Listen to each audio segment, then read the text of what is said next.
Y ahora en Estudio 99 tenemos la visita de Pedro Figueroa. Te voy a presentar como periodista, docente que ahora está incursionando en política. ¿Qué tal, Pedro? ¿Cómo estás? Así es, ¿qué tal? Un gustazo enorme estar por la villa y también en este espacio. Muchísimas gracias por la posibilidad. No, por favor, como siempre le explicamos a la gente, ¿no? Esta es la idea, que los candidatos puedan dialogar con el público para expresar sus ideas, sus propuestas y además que los conozcan. Un espacio interesante, sin duda. Pedro, bueno, decía, ¿no? Pedro Figueroa es un periodista muy prestigioso aquí de la región, de Río Tercero, también fotógrafo, docente, ¿qué más? ¿Ciudadano ilustre o destacado? Ciudadano destacado, no, ilustre no tanto, ciudadano destacado de Río Tercero el año pasado por el Consejo Deliberante, sí. Bueno, sí, la verdad que... para hacerle una charla así más informal, Pedro, con tantos logros y reconocimientos, ¿cómo se te da por meterte en la política? ¿Qué bichito te picó para...? ¿Se pone en riesgo todo eso con esto de entrar en la política? Explícanos, ¿cómo es? Bueno, era un riesgo, es un desafío, sin duda que es un compromiso. Yo no hablaría tanto de lauros, sino de ir buscando siempre espacios donde hacer algún aporte. Yo no me metería en lugares en los que yo considere que no tengo nada para ofrecer, en la fotografía, en la docencia, en el periodismo. Siempre intento como dejar algún aporte.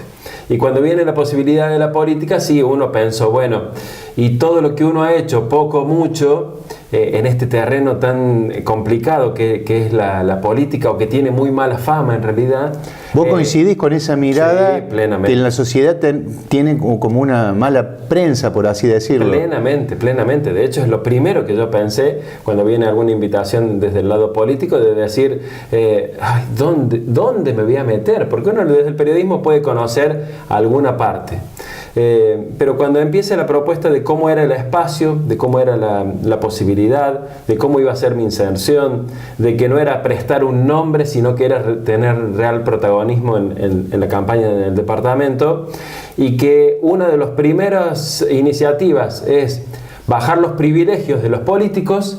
Bueno, dije, quizás acá estaba la posibilidad. Lo pensé, tomé algunas garantías, tomé algunas seguridades, lo charlamos mucho en familia, eso es cierto, y en vez de decir, ¿por qué sí meterme? Dije, ¿por qué no? Esta es la posibilidad, este es el espacio, y allá fuimos. Y hasta ahora debo decir que a 15 días de la campaña aproximadamente, el balance es altamente positivo, es satisfactorio. Yo me animaría a recomendarle a alguien que, tomando estas garantías... ¿Y cuáles son esas garantías que las nombraste 2 veces? Las garantías son no tener bajadas de líneas, tener posibilidad de decidir uno lo que va a hacer, no quedar involucrado en internas que uno no puede manejar y que se manejan en escritorios en Córdoba o en Buenos Aires. No quedar atado a declaraciones o alianzas de último minuto que uno las piense imposible, el blanco con el negro, para no poner nombres de partidos, que se pasa a y especialmente que uno puede aportar. Uno se imagina por ahí la política de que viene un súper dirigente político y desparrama y casi como un semidios y dice, vos vas a hacer esto, vos vas a hacer esto, vos vas a hacer esto. Y de hecho, hasta proyectos que hoy Beto Beltrán, que es el candidato a gobernador por el vecinalismo independiente y Avancemos Córdoba, y todo su espacio, ha tomado proyectos que hemos generado desde Tercero Arriba, que hemos hecho desde acá. Es una estructura muy horizontal. Y eso ya es una garantía. Y la otra garantía que también pedí es, no, justamente en el mismo sentido, no entrar en cuestiones locales, como no es una candidatura a intendente ni a concejal, bueno, trascender esas cuestiones y centrarnos en propuestas. A ver, justo me adelantaste a la pregunta, Bien. Porque vos estás representando el espacio del vecinalismo independiente. Exacto.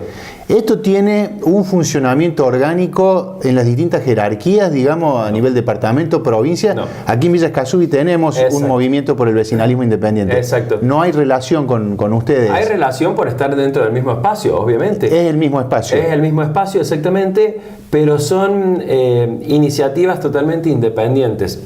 No sería lógico bajar desde Córdoba, ni siquiera desde Río Tercero, sugerencias locales para, en este caso, Villa Escazú. Entonces nos acompañamos, nos complementamos, hay una línea en común, pero hay una apertura y una flexibilidad para proponer cuestiones que tengan que ver realmente con lo local. Y en eso también hemos intentado, así como están las propuestas propias para Villa Escazú desde este espacio, también están las propuestas propias para Tercero Arriba y las propuestas propias para Córdoba, que sí van en una línea, ¿no?, general de esto que decía de bajar los privilegios, bajar los costos de la política, acercar la gente a la política. Pero la libertad de acción y la confianza, esa también fue otra cuestión. La confianza en que yo te propongo porque yo confío en que vos conocés la realidad y vamos a poder encaminarla. El político no es el sábelo todo. Si vos ahora me preguntaras del conflicto en Medio Oriente y yo me pusiera a opinar, no tendría sentido. Y a veces hacemos eso los periodistas con los políticos. Les preguntamos cosas que no tienen nada que ver y el político responde con un cassette solamente por el hecho de responder. Eso es muy hábil, ¿no? Porque como has estado de la otra vereda, bueno, ya te vas atajando antes de que te preguntemos. No, pero hay cosas que uno no conoce, Y hoy hay preguntas muy puntuales, por ejemplo, ¿qué hacer con las viviendas? ¿Qué hacer con el empleo? ¿Qué hacer con la realidad económica? Y muchas veces mi respuesta es porque yo me he encontrado con esto en todo el departamento. La respuesta muchas veces está en la gente. Entonces vos sos especialista en economía, ¿por qué no venís y te acercás y lo charlamos juntos? Y capaz que la solución la tenés vos. Yo la canalizo, si querés, en un ámbito como la legislatura, que es donde va a estar la ley marco que va a permitir eso. Pero uno no puede ser sábelo todo. Inevitablemente tiene que empezar a coordinar con el resto de la gente. Pedro, bueno, te venimos siguiendo, por ejemplo, en las redes sociales, a través de notas que estás dando. Vos también señalás discrepancias en cuanto al rol que tiene que tener el legislador. Pusiste allí algunas reflexiones. ¿Qué nos podés hablar de eso para el público de la tele? Para mí hay una visión tergiversada de lo que es un legislador. El legislador no es el ejecutivo, no es el que ejecuta. Por ende, no es el que entrega un subsidio, no es el que organiza un plan de viviendas, no es el que organiza distintas acciones que tienen que ver con ejecutar. Es el que legisla, ni más ni menos. Es el que hace la ley o el marco normativo como para que algo se lleve a cabo. Entonces, me parece que hay que recuperar esa función. Hay muchas cosas en el Departamento de Tercero Arriba que deben ser reguladas, que deben ser legisladas, que deben ser establecidas, y a partir de ahí sí tendrán la herramienta para que el Ejecutivo municipal o provincial realice esas acciones. Y después la función del legislador también no solo está tergiversada, me parece, sino que también viene como en cámara lenta, digo yo. Es decir, 70 legisladores actualmente que ganan más de 100.000 pesos por mes cada uno. Yo me desafié apenas empecé con la candidatura. ¿Puedo nombrar a 10 legisladores? Casi como Félix Domingo, sin repetir y sin soplar. Y no llegué. Y menos aún cuando dije de los 10, ¿puedo nombrar un proyecto importante de cada uno? Proyecto de ley, que es lo que hace un legislador. No pude. Entonces me parece que hay que acercar justamente, jerarquizar la figura del legislador, lograr que esté bien cerca de la realidad de la gente y que, captando esa realidad, participe en el recinto. Hoy tenemos legisladores dentro de los 70 que en los 4 años casi de mandato que llevan no han levantado una vez la mano, ni hablar de presentar un proyecto. O si han levantado la mano, ha sido solamente para acompañar cuestiones del Ejecutivo. Es decir, según lo que explicás, está distorsionada la función o el rol que cumple el legislador. Exactamente. Me parece que hay que revisar esas cuestiones, hay que volverlo a acomodar y el pueblo tiene que exigir que realmente a esas personas que nos cuestan, el presupuesto 2019 de la legislatura es 1.000 millones de pesos. 5 hospitales. Si nos cuesta eso y no le exigimos, algo estamos haciendo mal también como pueblo. Pedro, con respecto a los legisladores que están en pugna ahora en esta elección, sacando los históricos, digamos, los que ya están en funciones, tu nombre es uno de los más conocidos. Nos comentabas que hay muchos otros legisladores. ¿Cuántos son los que participan en total? Bueno, hay una muestra de lo que te decía recién. En la boleta la gente se va a encontrar 13 candidatos a legisladores departamentales. ¿Y a cuántos conocemos? Realmente a muy pocos. No solo por cuestiones de diferencia de estructura o de esquemas o de recursos inclusive, que en nuestro caso los recursos son bastante limitados. Pero yo me imaginé esto. Si alguien viene y te ofrece ser candidato a legislador departamental, es un compromiso asumido muy importante. Si uno solo presta el nombre, o si uno solo pretende mostrar lo que otros hicieron o dejar pasar la campaña así nomás, sin conversar de propuestas, me parece que también es desvalorizar el lugar en el que la gente va a poner. Yo digo, el 13 de mayo, un día después de las elecciones, si no gano, mi vida sigue exactamente igual con la docencia, con la familia y demás. Se me complica la vida si gano, porque uno a partir de ese momento empieza a representar realmente a 100.000 personas de tercero arriba, que es un compromiso enorme. Yo con representar a mi familia, nomás que somos 4 o 5, uno ya siente la responsabilidad. Bueno, pensando en tanta gente y en tantas realidades distintas, la verdad que es todo un compromiso asumido. Y vuelvo al rol de la gente, al rol del vecino, al rol de informarse, de conocer y después de exigir, de verdaderamente exigir. Nosotros hemos hecho propuestas y tenemos como garantes de esa propuesta, si llegamos a la legislatura, a la misma gente. Por ejemplo, la propuesta de una oficina legislativa móvil. ¿Qué es esto? Todas las semanas estar en una localidad del departamento.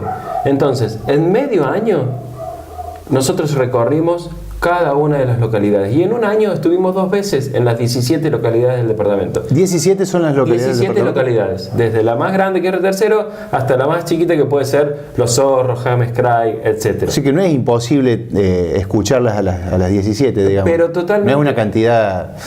No para nada. Y tampoco es imposible que el legislador esté presente fuera del tiempo de campaña. Porque la gente nos decía, sí, ahora vienen, pero de acá a 4 años no los vemos nunca más.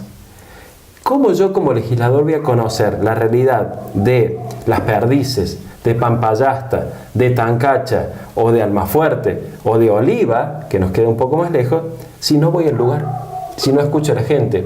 Pero con esta primera aclaración, no vengo a prometer nada. No vengo a dar nada, porque yo no soy el Ejecutivo. Sí vengamos a ver qué necesita la región y vamos para adelante todos juntos, inclusive con los mismos. O sea, lo que necesitan llega indirectamente a partir de la implementación de leyes, digamos. Exacto, pero yo no puedo prometer una vivienda a nadie, obviamente, ¿no? Pero sí un proyecto que genera empleo a partir de una cooperativa de trabajo y que esa cooperativa de trabajo realice la construcción de viviendas en terrenos que tenga la municipalidad y que eso sea un plan integral a partir de una ley, por ejemplo. Pero bueno, empezar a discutir esas cuestiones. Y en ese mismo sentido proponíamos dividir la comunidad tercero arriba, que hoy está integrada por intendentes y por los legisladores departamentales, en 2, oeste y este. Porque me encontré con que la realidad del este del departamento, haciendo una línea imaginaria, sería la que pasa por Hernando, más o menos desde arriba hasta por Hernando. Nosotros estaríamos en la oeste. Son realidades algo diferentes también. Claro, cuando viajas unos cuantos kilómetros, sí, entra a cambiar el paisaje, la idiosincrasia. Exactamente. Se nota mucho eso, ¿no? Realidad, inclusive hay una confusión que como riotercerense la tengo que decir y hay que admitirlo. Muchos creen que Río Tercero es la cabecera del departamento. Claro, por ser la ciudad más grande, más importante. Y en realidad es Oliva. Es Oliva, sí. Rescatemos ese espacio y ese lugar. Y aparte estamos ubicados en el centro de la provincia y en el centro del país. Una posición estratégica tiene el departamento. Discutamos y consensuemos la identidad que tiene.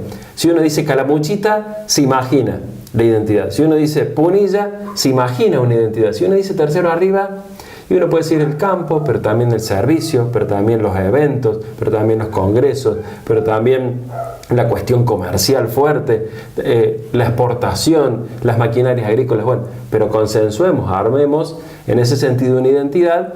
Y acá viene un proyecto de ley, por ejemplo, que propondríamos, que es el Compre Tercero Arriba. Revaloricemos en la región. En Río Tercero tienen que hacer determinada obra. Primero busquemos en el departamento si hay alguien que lo ofrece y prioricemos eso. Villa Escazú tiene que hacer determinada inversión. busquemos en el resto del departamento, busquemos facilidades, nos ayudemos entre nosotros, fortalecemos a la localidad y a la región. El compre tercero arriba, que se usa mucho esta imagen, porque si no nos ayudamos entre nosotros como comunidad y como desarrollos locales, vienen otros y se aprovechan de esa cuestión. ¿Y esto desde la legislatura cómo se canalizaría? Con un proyecto de ley que hasta inclusive puede ser copiado por el resto de los departamentos, y que cada departamento, sin competir entre sí, pero que la prioridad sea el lugar regional. ¿Entendés vos que hay espacio para movilizar o motorizar ese compre local, digamos? Sí, claramente. Regional en este caso. Claramente, a partir de empresarios, a partir de... porque eso también va a favorecer la cuestión de las inversiones. Si yo sé que en una región como tercero arriba está este compre tercero arriba, yo, empresa de otro lado o industria de otro lado, me voy a tercero arriba porque sé que tengo toda una región que me va a priorizar a mí con la... Hay un piso de movimiento, claro, y demás. Pero vuelvo a esta imagen, esto no es determinante. Nos sentemos a discutirlos con todos, empecemos a verlos, ¿no? Y la comunidad regional es un ámbito de discusión interesante. Se me ocurre preguntarte, Pedro, ahora que has estado en campaña, has tomado contacto con los ciudadanos aquí del departamento. Nos hablabas vos que históricamente la función del legislador se ha distorsionado, es la de ir y ofrecer o tratar de solucionar a nivel ejecutivo. Cuando vos vas y hablas de esta otra mirada, de esta otra impronta, ¿cómo lo toma la gente que por ahí está acostumbrada a que vengan y le propongan la solución para una casa o para, no sé, para otras cosas? Mira, siempre el interés personal está, y me parece que puede ser una traba, porque tenemos que empezar a pensar en el interés común. Pero más allá de eso, volviendo al inicio a tu introducción, uno se encuentra con... Bueno, si es un aire nuevo desde la política, si realmente va a significar que se acerque a la gente, si realmente vamos a tener el espacio, si realmente van a cumplir con bajar los costos de la política para invertirlos en otro lado, hay como una sensación de esperanza también en la gente en ese sentido, ¿no? Está claro que las obras, la realidad económica y todo el contexto es cada vez más necesitado. Es una realidad sin duda que hay que solucionar. Pero también la gente quiere involucrarse. Tiene la solución o una visión que necesita ser escuchada. Y si la política es ese ámbito, muchos lo toman muy bien como posibilidad de revertir aquellas cosas que no le gustan mucho y que hacen que vean que a fulano le dan, pero a mengano no, que estas cuestiones de intereses o estas cuestiones de mezquindades también que hay dentro de la política. Entonces, al mensaje lo toman muy bien porque ven un compromiso para mejorar la política, que la política es muy buena, los políticos a veces la hacemos, y debo decir la hacemos mala, y como posibilidad también de que en un futuro la gente también se involucre en esos espacios. Así que lo toman muy bien al mensaje, y de hecho hemos tenido una amplia repercusión en toda la provincia. Pedro, aquí en Villa Escazubí tenés una contendiente en el buen sentido de la palabra directa, ¿no? Que por ahí no te pasa en otras localidades y en otras ciudades. ¿Cómo es tu relación con el resto de los candidatos? No sé si los conoces a todos, los tratás a todos. Estoy rodeado porque varios candidatos son de Almafuerte, ¿no? Incluyendo el del partido oficialista, y acá también está Zuli Fonseca como candidata suplente por el partido oficialista provincial. Que además juega con el caballo del gobernador, ¿no? Claro. Bueno, en eso también es un desafío mayor, aumenta mucho más el desafío. No, la verdad que no he tenido contacto durante la campaña con los candidatos, sí los conozco por la actividad profesional periodística, pero las listas se oficializaron en la justicia electoral el 23 de marzo, ¿sí? El 25 de marzo, el lunes, me comuniqué con todos los candidatos que yo reconocía, los principales candidatos, con la mayoría, invitándolos a un debate público.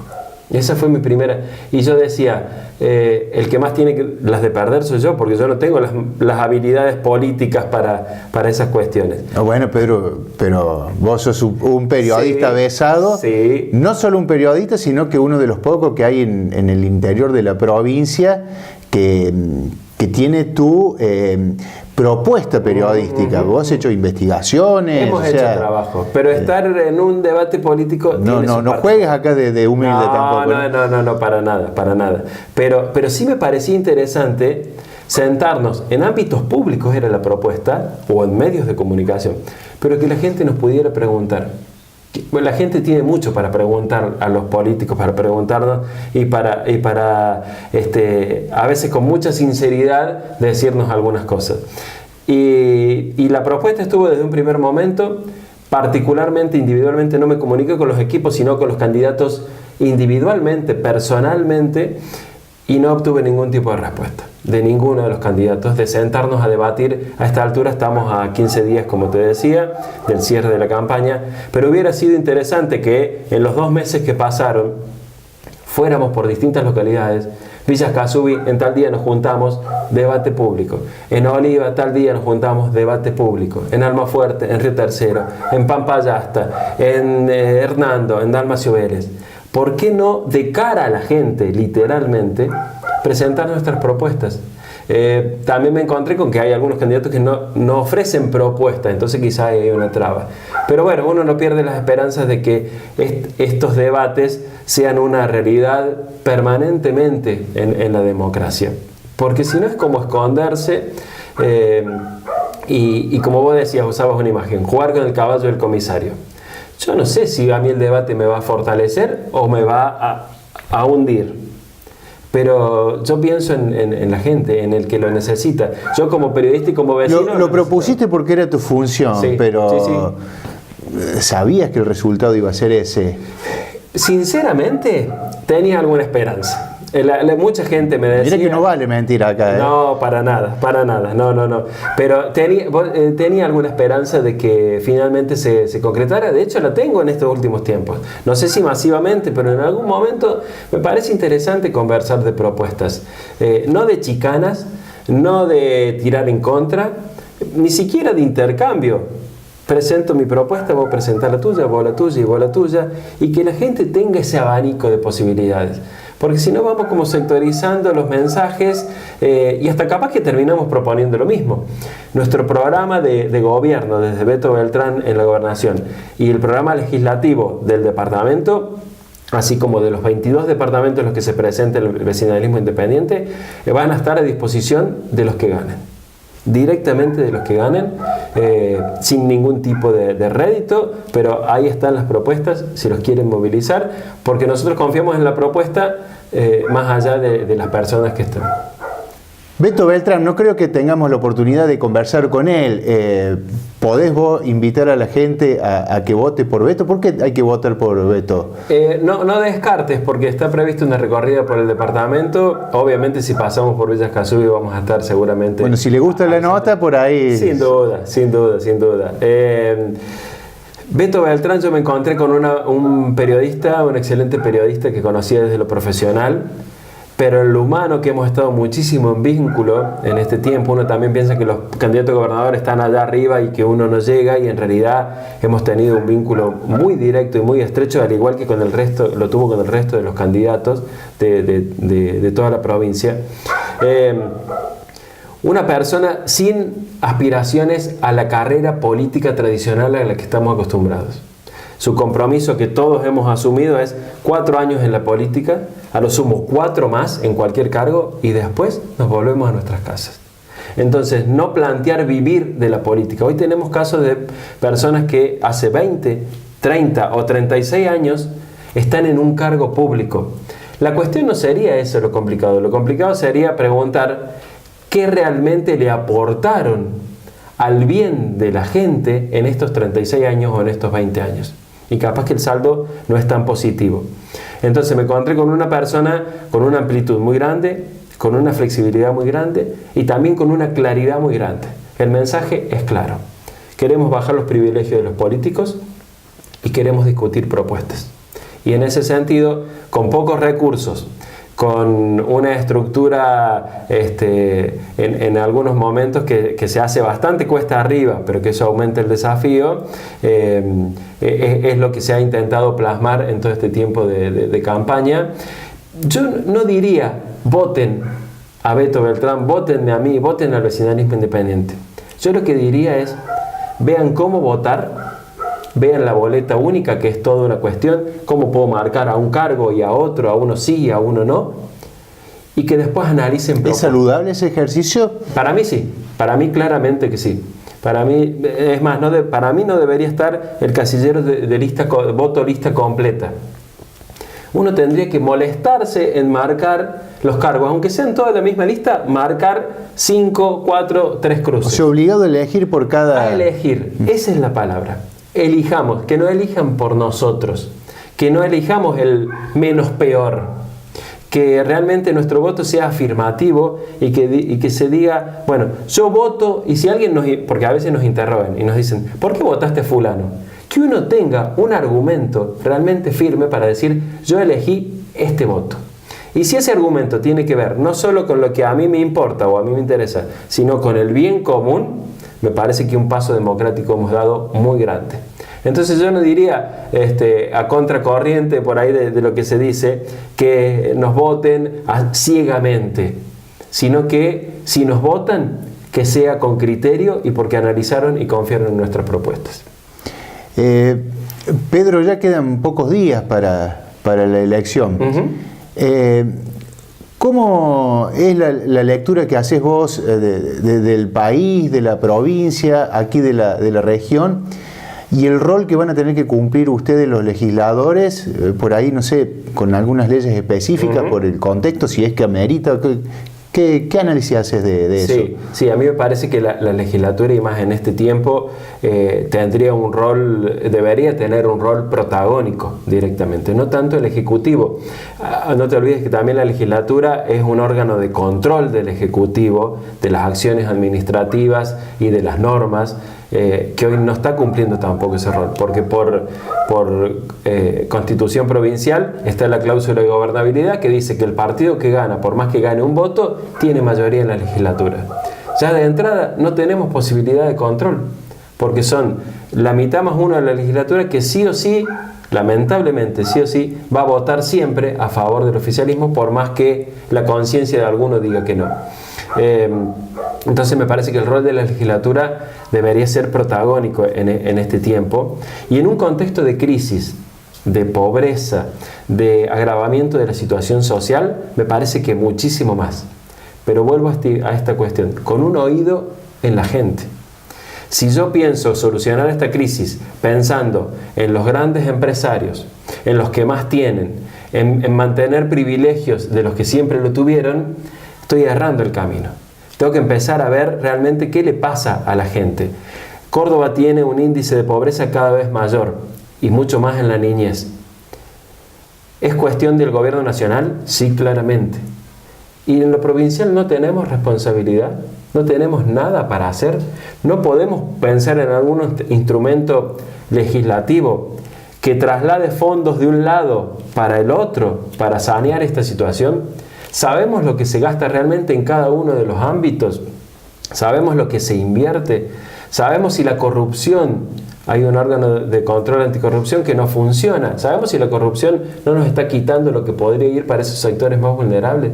Discutir esas cuestiones realmente. No se trata de discutir solamente un proyecto que genere todo un movimiento distinto y que le solucione los problemas a la gente. Desde el ámbito legislativo tenemos esa herramienta y esa cuestión. Y también fortalecer la democracia. Te decía recién, ¿por qué no discutir las cuestiones de corrupción en la provincia? No se discuten. Si no existen, bienvenido. Pero si existen, que las investiguemos y que las logramos dilucidar. Entonces, en un contexto de crisis me parece que la legislatura debería ser un ámbito esencial para poder solucionar todas estas cuestiones, para poder discutirlas y para que la gente también exija que se empiecen a revertir estas realidades que van doliendo. Por ahí estamos muy anestesiados y damos por supuesto que un político va a robar, damos por supuesto que un político no va a trabajar. Hemos naturalizado un montón de situaciones que no se deberían naturalizar. Y hasta corremos el riesgo de naturalizar la pobreza, de naturalizar la corrupción, de naturalizar que pocos tengan mucho y que muchos tengan muy poco. Y no es natural, no es natural. ¿Y de dónde viene la solución? De la política. Empecemos a revertirlo, esa es la propuesta que tenemos. Bueno, Pedro, te agradecemos mucho que hayas venido a visitarnos, a tomar contacto aquí con la gente de Villa Escazubí, con la región también, porque después se difunde a través de las redes sociales. ¿Qué es lo que queda ahora en estos días que faltan? ¿Cómo es la agenda, digo, desde un pre-legislador teniendo esa expectativa? Bueno, queda finalizar la recorrida por el departamento, volver a otras localidades, recabar la mayor cantidad de información posible. Queda el tiempo de mayor esfuerzo, es cierto, en estos últimos 15 días nos va a demandar mucho esfuerzo. Yo soy docente, sigo trabajando de docente, sigo con toda mi actividad. Uno no es que idealmente se siente en un trono y con todos los recursos para poder hacer campaña, sino que implica mucho esfuerzo, pero vuelvo a decirte que la satisfacción hasta este momento es muy grande. Y también queda la expectativa de cómo va a resultar lo que uno intentó proponer. Eso es cierto, no imponer, sino proponer. El día de las elecciones va a ser un día muy especial, muy especial. Para mí ya todas las elecciones son momentos especiales, siempre lo he vivido muy particular. Y en esta va a ser más que especial, no esperando solo el resultado, sino viendo a ver cómo lo que uno ha intentado construir se termina plasmando en definitiva. Y también a mí me da cierto cosquillas en la panza con que uno me vote consciente. Eso a mí ya me enorgullece muchísimo, sinceramente, porque es una persona que pensó en mí como persona y como posible, y en trasladar eso a una posible tarea legislativa. Así que estos 15 días van a ser, la verdad, que muy movilizadores, muy intensos, pero que van a aumentar el compromiso y vamos a ver hasta dónde llegamos. Departamentalmente, ¿cómo está el espacio para fiscalizar y llevar adelante la elección? Bueno, tenemos en cada una de las localidades, o en las localidades más fuertes, tenemos la estructura. La candidata legisladora suplente es de Oliva, es Soledad Sandri, una joven con un fuerte trabajo social dentro de la localidad, y nos hemos dividido. ¿Muchos periodistas en la lista? Somos varios. Somos varios. Algunos no nos quieren, te aviso, algunos no nos quieren, pero somos varios. Pero bueno, también son cuestiones en algún punto de casualidad y en otro lado de cansarse en cierta forma de ver de un lado la realidad y ver por qué no comprometerse desde el otro lado. Pero el 90% de la lista son personas que nunca han participado en política. Hay desde docentes, ese sería el distintivo, digamos, dirigentes sociales, personas que no conocemos, nunca hemos experimentado en carne propia los vicios de la política, y bienvenido que haya sido así. Porque si no, yo creo que hoy no estaría acá con vos conversando, estaría haciendo cualquier otra cosa y no estaría en una campaña política, porque la verdad que eso ahuyenta a la gente. Cuando uno empieza a oler eso que no cierra mucho, y que todos los demás que discutimos, porque hemos discutido y debatido mucho y proyectado con el resto de los candidatos a legisladores de los otros departamentos, somos vecinos como cualquier otro, digamos, ¿no? Que sea, entre comillas, complicado la vida para ver si puede aportar algo. Pedro Figueroa, candidato a legislador departamental por el vecinalismo independiente. Muchas gracias, Pedro. Muchísimas gracias a ustedes. Vuelvo a decir que ha sido un placer poder estar por acá, a disposición para lo que necesiten, y volver a decirle a la gente que el voto con compromiso ya es una forma de involucrarse.